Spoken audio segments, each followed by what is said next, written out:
Runner Reb here again, garden update. I unplugged Homer the other night and you can tell that the deer have been in here one night. They watch relentlessly. And you're going to have to ignore the weeds because I have been doing bee splits.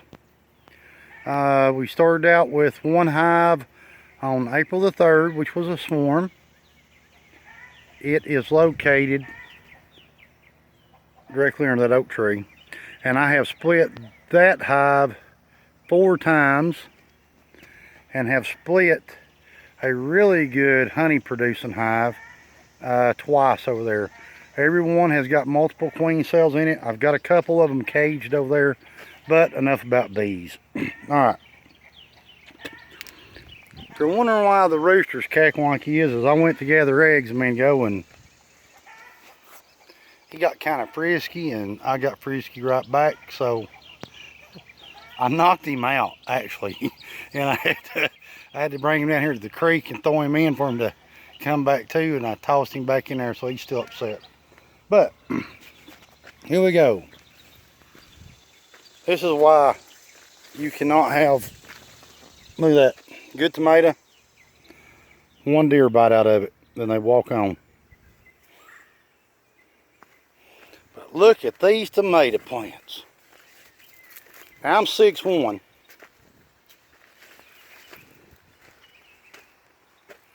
And we're midway through growing season. So these are about 6'1", 6'2", tall, some of them. So we're doing pretty doggone good. And guess what? No sucker plants were cut off, no sucker limbs. And this garden is kind of embarrassing this year because of the weed issue that I've got. Here's the Sweet 100s. As you can tell, it looks like an octopus is growing out of the ground. I'll just give you a little view of how they grow when they're not messed with. This No Miracle-Gro. Only thing we used was chicken litter compost at the beginning of the year. That's all we've put in this garden, is that one initial bit of nutrients to go with it, some nitrogen from chicken litter and other things. So, I mean, you don't have to do the Miracle-Gro thing. It's if you think it does better for you, then by all means, knock yourself out. I'm just not a big believer in it. As you can tell, we've got some really nice tomatoes on this year coming on. I was a little worried about them. I'm not going to lie about it. It's year to year. But, and the green beans are coming on good. But I really do need to run a garden tiller through here and remove some of the weeds. But when your plants get this big, you're kind of limited on what you can do. So I may just let it go, get what I can out of it, and let nature run its course. That's my favorite saying, is nature run its course. But as you can tell, the potato did not do well this year. Don't know why. I've got an uncle in Alabama. He has done the same thing.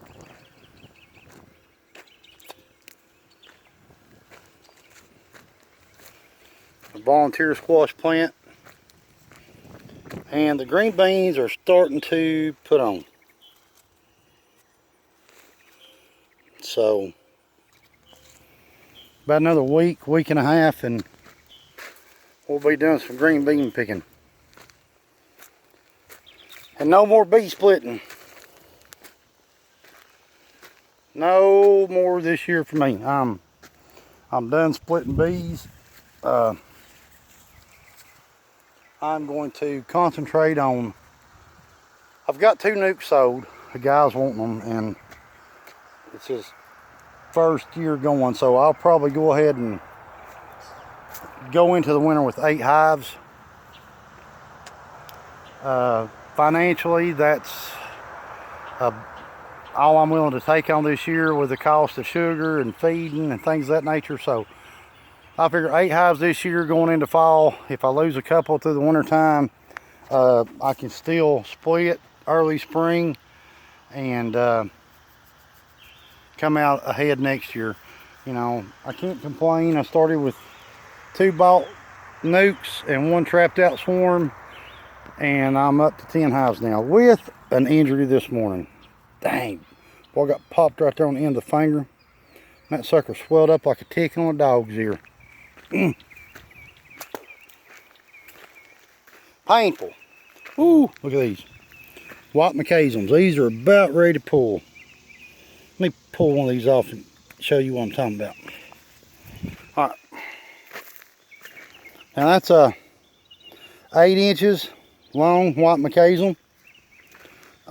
Let me walk over here to my carport under my on my garden tiller. And what I like is I will pick a younger bean and then try and break it with my teeth. Then we'll pull out the bean part and mix in. So I will let these get to what we call shelly bean. It's where you're actually just throwing the hull away and you're going to use the inner part of the bean, the white seed, and you mix those in with your more tender beans that you break and snap. And this year I will be saving some of those because that's an heirloom seed and they're really hard to come by. They were created by McKaysum family in South Georgia, I think 1912, 1918, something like that. And then everybody started with the Blue Lake Runners, and these kind of got bred out. My dad loves them. I like them. You know, like I said in previous videos, I'm the only one around here that eats green beans. But that is the garden update. Nope. Homer, you got a little dirt on you, buddy. We'll go over to the pumpkin vines real quick. Woo, this garden is embarrassing. Embarrassing. All right. Here we go. One little pumpkin, but see, it's already starting to get some rot on the end of it. Everybody thinks that's from too much water, but it's not. Now I want you to look.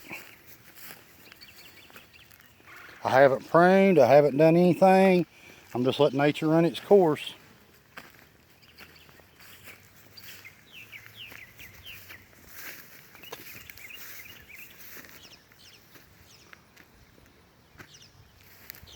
And we've got watermelon vines coming up, and I left my hills. I left them weedy. I just come in here through here and I pull out, you know, stickers or things like this right here. Do away with that, and I just toss it in the row, and the sun will take care of that. But the reason I do that is so I can come down here and water them, and the grass kind of keeps some humidity in, or some moisture in the ground. Okra's coming up pretty good. But the dreaded Japanese beetle. So here in a couple weeks we'll be picking okra by the bucket full. And the sunflower seeds are starting to bloom. Or the sunflowers. Good tomato crop. As you can tell, I don't keep mine as clean as Okie Rob does. Working a full-time job, and you only have certain times of the day you can do things because the heat down here is horrendous. But anyhow, that's a quick garden update from Running Reb. Hope you enjoyed. Hit like, make comments, leave a comment, subscribe. Got a question, feel free to ask it. You done seen how I do it. I would try to tell you to keep the weeds out of your garden. There you go. Some nice tomatoes there. However, if you want to have a weed-free garden, don't start beekeeping. You can't do both of them at one time. This is probably going to be my last garden for a couple years. Concentrate on getting my bees going. This may be cut to a quarter of the size next year.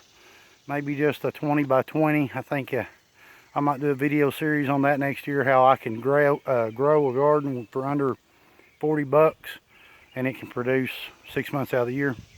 If you want give me some ideas on that, feel free to leave a comment. It's Running Reb out. Y'all have a great day.